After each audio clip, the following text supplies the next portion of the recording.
Okay, so we're going to use David as a guinea pig. So your hand was gone. We're going to use David as a guinea pig. I'm going to show you a few things that you can do during Savasana. And what I want to really stress is don't take it for granted, all these awesome things that you can do to help you feel really relaxed. So what is the purpose of Savasana, David? Do you like my eye thing? What is the purpose of Savasana? I don't know. To calm yourself? We don't have time for this. I know. Sleep? Nap? No. No! David, you just said something against the rules. No. That's against the rules. The rules? No. Okay. So, a couple of things that you can do. David's going to demonstrate. Okay. So, you're going to lay down. You want to put your head at that end or this end? I don't know. Wherever you want me. All right. Put your head at this end. And I'll shift to that end. Oh. And this is one option. Okay. So, David's just lying here. And usually, if I'm teaching a class, I'll remind people that they can let their feet fall open. Bring your arms alongside your body and let the palms face up. Good. Tuck your shoulder blades underneath your back.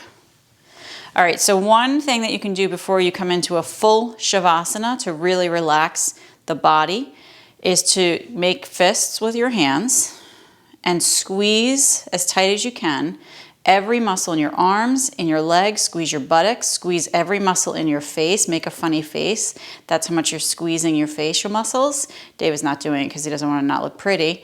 Okay, yeah, that's it. And then totally relax. Totally relax. Oh, yeah. Relax your hands, let the palms face up. Okay, so that's one very simple thing that you can do if you have nothing, no props, nothing to support you in any other way. How do you feel like that, David? You get like a buzz. It's cool. Okay. So another thing that you can do is I have an eye pillow, not eye pillow, but if you have an eye pillow or an eye mask, I'm going to give this to you, David. You can put that on your eyes. Okay? Darkening out the eyes is a really great idea if you have something, even if it's just a sock. That might sound kind of gross to do that, but darkening out the eyes is going to immediately help to relax your eyes. How does that feel? It does. Relaxing. Let your palms face up. Okay. Another thing I do suggest is if you have a towel or a blanket, to roll it up and place that rolled up towel underneath your neck. So David, I rolled this up if you want to grab it and put it underneath your neck. So make sure the roll feels like it's supporting your neck, your cervical spine. We want to encourage the cervical spine to stay in that curved position. Does it feel like it's doing that? Mm-hmm. Okay, great. Are you breathing? Good. If you have sensitive back or back issues, or if you just really want your back to completely relax and let go, another thing that you can do is lift your knees up on something. So we're going to give David the extra luxurious cushion that I brought. So David, if you wouldn't mind bending your knees, these are just from our couch, and then lifting your lower leg up, both legs up, and then just placing them down over the pillow. Good. So you're just going to completely relax, palms facing up, shoulder blades tuck under. Good. And you're breathing. Are you breathing? Mm-hmm. Good.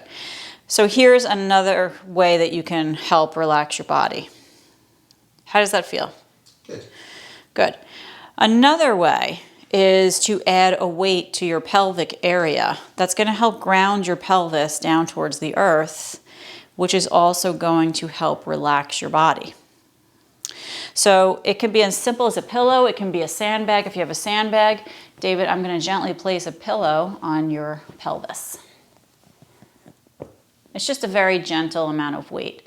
If you have a heavier weight, like I said, a sandbag, that's a really nice thing to do. Again, it helps to relax the body one level more. Keeping the body warm is also very important because as you lie there in Shavasana, you are naturally going to get cooler and cooler in the body with the temperature. So we want to keep the body warm, and when we do that, it's going to stay relaxed. You ready? Mm-hmm. So now it's going to look like you're pregnant because I'm going to put this blanket over you.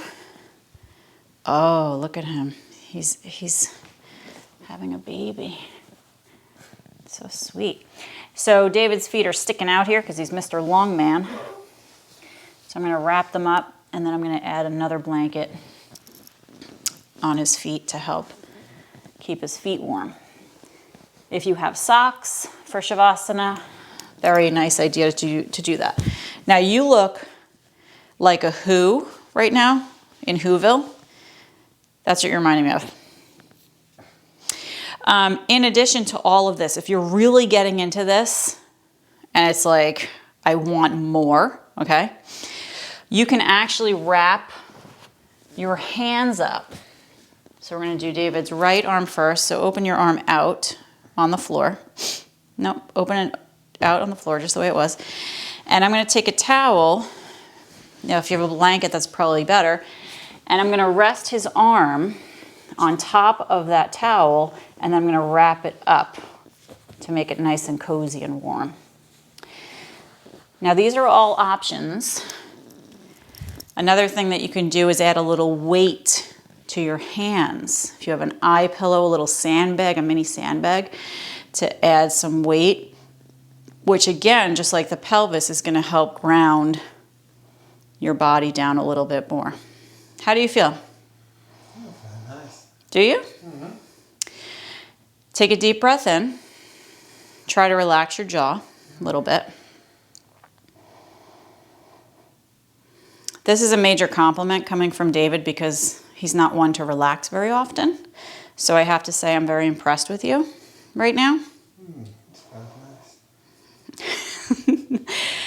And now on top of that, usually when I'm teaching a class, I'll come around. Now this might make David cry a little bit because he's on the sensitive side of life. As the teacher, I'll usually just kind of give a little press on the shoulders. Are you okay? Mm-hmm. To help relax the body a little bit more.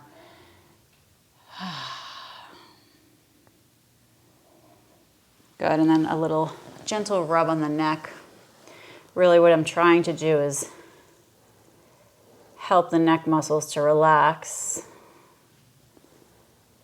by pressing in right below the occipital ridge and then running my fingers along that bone while also pulling and massaging along the way.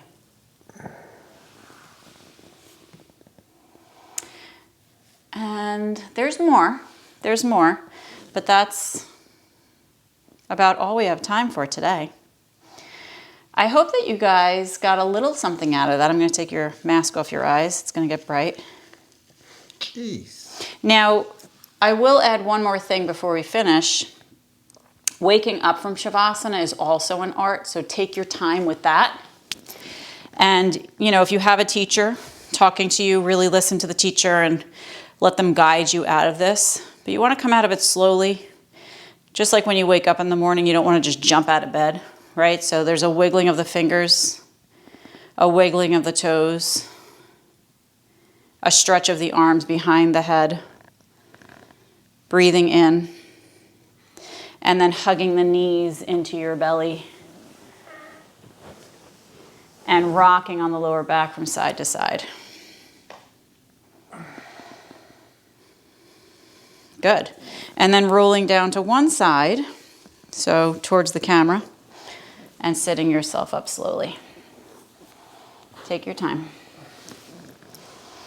Oh, this is comfortable over here on these pillows. I thought you were moving them for me. No, I don't want to. It's so comfy. How do I get up? You have to lift yourself up like, a strong person. How do I get up? Do I have to instruct everything? I thought you were going to move the pillow. Do I have to instruct everything that you do? All right, well, thanks for watching. Join us for more Namaste in bed. You're so cool. You really are. You're like Mr. Cool Man. I know. Thank you for your help, David. You're welcome.